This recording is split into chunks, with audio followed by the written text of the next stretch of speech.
بسم اللہ الرحمن الرحیم۔ ناظرین، میں ہوں سیر چودھری اور آپ دیکھ رہے ہیں ڈیلی ممتاز ڈیجیٹل۔ ناظرین، کچھ دنوں سے جو ہے وہ سویلین کے آرمی ٹرائل سے متعلق اور فوجی عدالتوں میں ٹرائل سے متعلق سپریم کورٹ میں کیس کی سماعت چل رہی ہے، اور سپریم کورٹ کا جو 7 رکنی بینچ ہے، آئینی بینچ،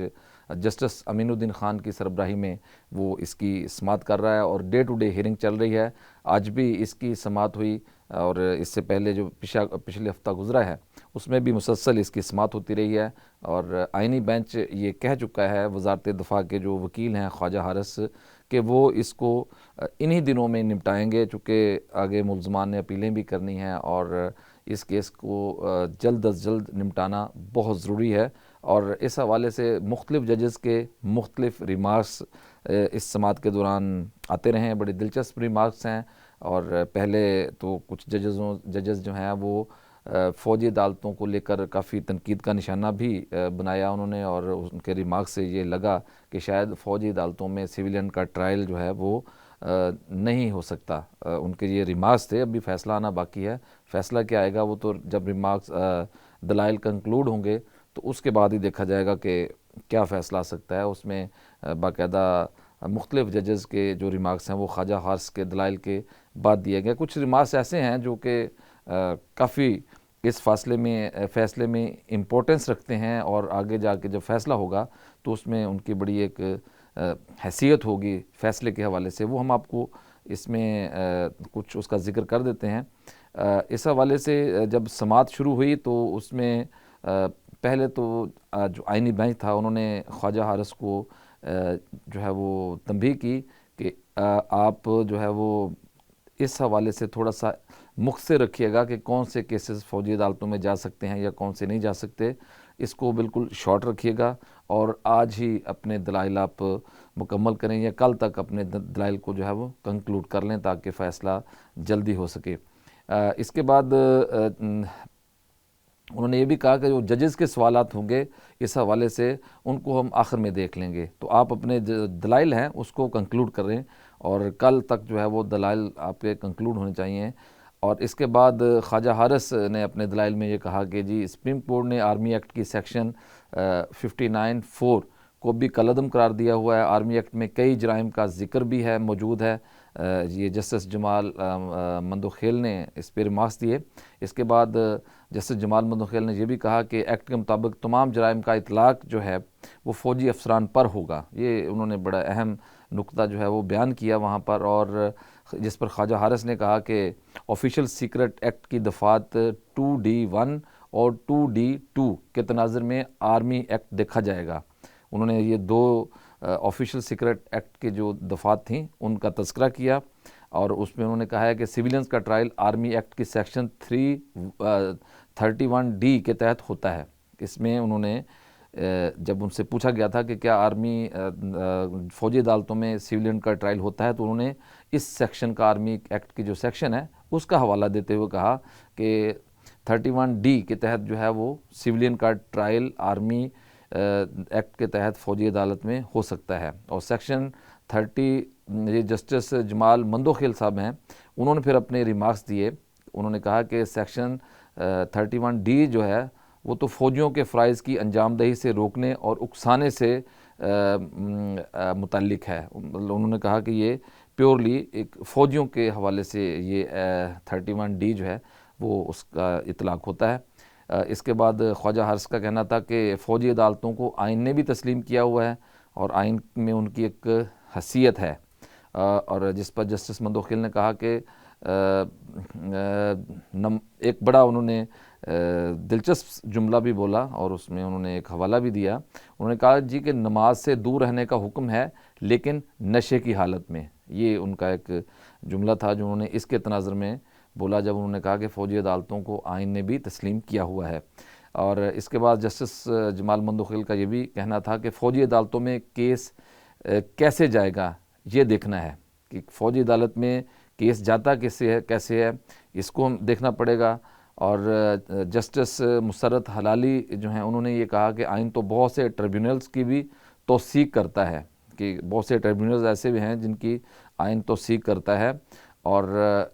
دیکھنا صرف یہ ہے کہ کون سے کیسز کہاں اور کیسے سنے جا سکتے ہیں۔ یہ ججز کے ریمارکس جو تھے وہ خواجہ حارث کے دلائل کے بعد جو ہے وہ سامنے آنا شروع ہوئے، اور جسٹس جمال مندوخیل نے پھر کہا کہ کیا سویلین کا ملٹری ٹرائل کورٹ مارشاء اللہ کہلاتا ہے، یہ انہوں نے استفسار کیا خواجہ حارث سے۔ تو ان کا یہ کہنا تھا خواجہ حارث کا کہ ملٹری کورٹس میں کورٹ مارشل ہی ہوتا ہے، جس پر جسٹس مسرت ہلالی نے پوچھا کہ آرمی ایکٹ میں آئین معطل کرنے کی کیا سزا ہے، اگر آئین کو معطل کر دیا جائے تو آرمی ایکٹ میں اس کی کیا سزا تجویز کی گئی ہے، جس پر خواجہ حارث نے جواب دیا کہ آئین کے آرٹیکل 6 میں آئین کو معطل کرنے کی سزا موجود ہے۔ اس پر پھر خواجہ حارث نے کہا کہ آئین کا آرٹیکل 6 جو ہے ہر قانون میں فوقیت رکھتا ہے، یعنی آرٹیکل 6 جو ہے آئین کا وہ ایک ایسا آرٹیکل ہے کہ وہ ہر قانون پر فوقیت رکھتا ہے، اور آرمی ایکٹ میں حلف کی خلاف ورزی کی سزا ہے۔ انہوں نے کہا جی کہ آرمی ایکٹ میں حلف کی خلاف ورزی کی سزا کا تذکرہ موجود ہے، جس پر جسٹس جمال مندوخیل نے کہا اپنے ریمارکس میں کہ عدلیہ مارشاء اللہ کی توثیق کرتی رہی ہے، کیا غیر آئینی اقدامات پر ججز بھی آرٹیکل 6 کے زمرے میں آتے ہیں؟ اور اس پر جسٹس محمد علی مظہر نے کہا کہ پرویز مشرف کیس میں ججز کے نام دیے گئے تھے۔ انہوں نے اس کا حوالہ بھی دیا کہ جب اس طرح یہ معاملہ ہوا تھا تو اس میں پھر ججز کے نام بھی باقاعدہ اس میں دیے گئے تھے۔ سنگین غداری ٹرائل میں غداری کیس کے ٹرائل میں بعد ازاں ججز کے نام نکال دیے گئے، یہ جسٹس محمد علی مظہر نے کہا۔ اور پھر جسٹس مسرت ہلالی نے کہا کہ آرٹیکل 6 تمام قوانین سے بالا تر اور سب پر لاگو ہوتا ہے۔ اس کے بعد انہوں نے کہا جی کہ آئین میں دیے گئے بنیادی حقوق فوجی عدالت میں کیوں نہیں مل سکتے۔ جسٹس مسرت ہلالی نے یہ ریمارکس دیے، اور اس کے بعد ان کا کہنا تھا کہ آئین تمام قوانین کی ماں اور سب سے بالا تر ہے۔ اچھا، یہ ابھی اس میں دلائل چل رہے تھے، اس کے بعد تھوڑا وقفہ ہوا، اور اس کے بعد پھر خواجہ حارث کے دلائل شروع ہوئے، اور انہوں نے کہا کہ فوجی عدالتوں میں بھی ملزمان کو حقوق حاصل ہوتے ہیں، اور جس پر جسٹس حسن اظہر رضوی صاحب نے یہ ریمارکس دیے کہ کیا ہم فوجی عدالتوں کے حالیہ فیصلوں کا جائزہ لے سکتے ہیں، چونکہ جو فوجی عدالتوں میں آپ کو پتہ ہی ناظرین کہ سزائیں ہوئیں ملزمان کو، اور 2 سال سے لے کے 10 سال تک ان کو سزا کا مرتکب ٹھہرایا گیا تھا، قید مشقت کا۔ تو اس تناظر میں یہ انہوں نے کہا تھا کہ جو وہاں پہ فیصلے ہوئے ہیں کیا ہم ان کا جائزہ لے سکتے ہیں، کیا ہمیں دکھایا جائے گا کہ ٹرائل میں قانون پر عمل درآمد ہوا یا نہیں۔ یہ جسٹس اظہر رضوی کے دلچسپ ریمارکس تھے کہ انہوں نے یہ پوچھا کہ ٹرائل میں قانون پر عمل درآمد ہوا یا نہیں، یہ ہمیں کچھ دکھایا جائے گا اس میں جو اس کی پروسیڈنگ ہوئی تھی۔ تو جسٹس امین الدین جو سربراہ ہیں آئینی بینچ کے، انہوں نے کہا اگر ضرورت ہوئی تو عدالت آپ سے ریکارڈ مانگ لے گی، یعنی عدالت جو ہے وزارت دفاع سے اس حوالے سے اگر ضرورت پڑی تو ریکارڈ مانگ سکتی ہے۔ اور جسٹس امین الدین کا کہنا تھا کہ سزا یافتہ لوگوں نے اپیلیں بھی کرنی ہیں، اس لیے جس پر اثر انداز نہیں ہونا چاہتے، کہ وہ کہہ رہے ہیں کہ کوئی ایسی چیز ہم نہیں کرنا چاہتے کہ جس سے جو سزا یافتہ مجرمان ہیں ان کی اپیلیں نہ اثر انداز ہو جائیں۔ اس کے علاوہ جسٹس محمد علی مظہر نے کہا کہ بینچ سربراہ سے معذرت کے ساتھ انہوں نے کہا کہ میں معذرت کرتا ہوں، ملٹری کورٹس فیصلوں کا جائزہ لینا ضروری ہے، جو ملٹری کورٹس کی فیصلے ہیں ان کا جائزہ لینا بہت ضروری ہے۔ اور انہوں نے کہا کہ ضابطہ فوجداری میں بھی لکھا تو سب ہے، لیکن قانون کے مطابق ٹرائل نہ ہونے پر ہی اپیل ہوتی ہے۔ اور اس کے بعد انہوں نے یہ بھی کہا کہ موجودہ کیس میں ٹرائل روکے بھی سپریم کورٹ نہیں تھے، اور فوجی عدالتوں کو فیصلے سنانے کی مشروط اجازت بھی سپریم کورٹ نے ہی دی تھی۔ دیکھنا چاہتے ہیں کہ کیا ملزمان کو اپنے دفاع میں گواہان پیش کرنے کی اجازت دی گئی یا ان کو یہ موقع دیا گیا یا نہیں دیا گیا۔ اور یہ بھی انہوں نے کہا کہ فوجی عدالت میں پیش کردہ شواہد کا معیار بھی دیکھنا چاہتے ہیں کہ فوجی عدالت میں جو پروسیڈنگ ہوئی اس میں جو شواہد اور جتنے بھی ثبوت پیش کیے گئے ان کا معیار کیا تھا، وہ کس معیار کے جو شواہد اور ثبوت تھے ان کو کس طریقے سے انٹرٹین کیا گیا۔ یہ جسٹس حسن اظہر رضوی نے اپنے ریمارکس میں کہا، جس پر خواجہ وکیل نے یہ کہا کہ تمام مقدمات تو نہیں، ایک کیس کا ریکارڈ عدالت کو دکھا سکتے ہیں۔ انہوں نے کہا جی تمام مقدمات کا نہیں دکھا سکتے، لیکن ایک کیس کا ریکارڈ جو ہے وہ عدالت کے سامنے پیش کیا جا سکتا ہے اور عدالت شواہد کا میرٹ پر جائزہ نہیں لے سکتی۔ یہ خواجہ وکیل جو ہے وہ انہوں نے اپنے دلائل میں کہا۔ اس کے بعد جسٹس حسن رضوی نے پھر دلائل دیے کہ ہم کسی سے ذکر نہیں کریں گے لیکن عدالت جائزہ لینے کا اختیار رکھتی ہے۔ انہوں نے کہا جی کہ ہم اس کو کانفیڈینشیل رکھیں گے، کسی سے کہیں گے نہیں، لیکن عدالت کو یہ اختیار ہے کہ وہ جائزہ لے سکتی ہے۔ اس کے بعد خواجہ عرض کا کہنا تھا جائزہ لینے کے اختیار کی حد تک آپ سے متفق ہوں کہ اگر آپ جائزہ لینا چاہتے ہیں تو اس کی حد تک متفق ہیں، ہم آپ کو ایک کیس فوجی عدالتوں کا دکھا دیں گے۔ اس کے بعد آرمی ایکٹ کی کچھ دفعات تھیں جو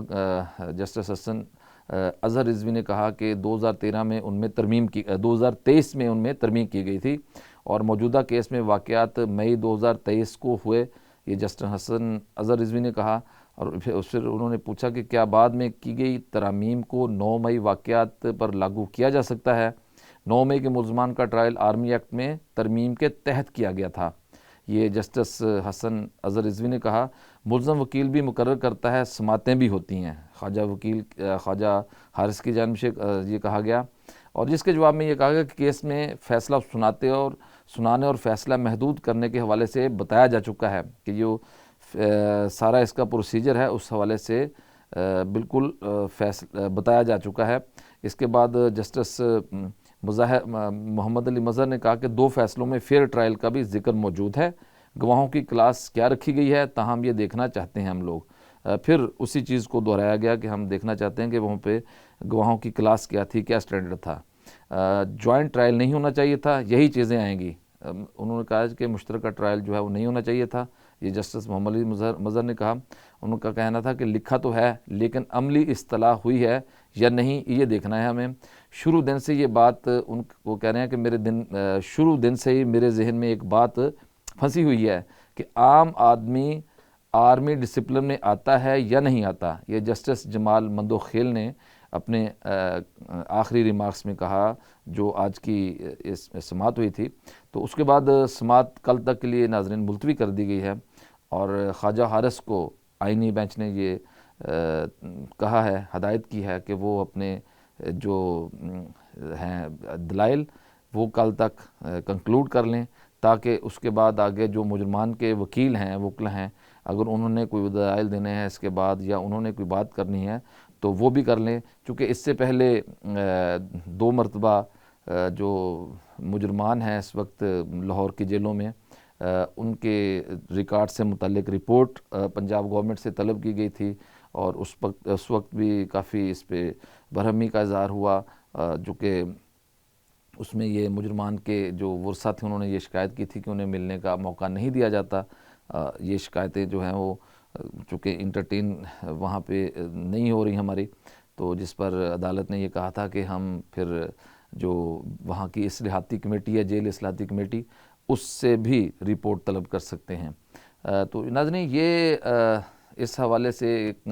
مفصل دلائل تھے اور کارروائی تھی جو آج ہوئی، جو ہم نے آپ کو پڑھ کے بھی سنائی ہے۔ یہ کیس اب اپنی دن بدن اپنی ایک اہم موڑ پہ جا رہا ہے اور ایک اہمیت اختیار کرتا جا رہا ہے۔ اب دیکھنا یہ ہے کہ یہ کس کروٹ بیٹھے گا، چونکہ ایک طرف تو مجرمان جو ہیں ان کو فوجی عدالتوں سے سزائیں ہوئی ہیں اور اسی آج کی سماعت میں یہ کہا گیا کہ سپریم کورٹ کی ہی اجازت سے ان کو سزائیں سنائی گئی تھیں کیونکہ سپریم کورٹ نے مشروط اجازت دی تھی۔ تو اب فوجی عدالتوں میں سویلین کا ٹرائل ہو سکتا ہے، نہیں ہو سکتا،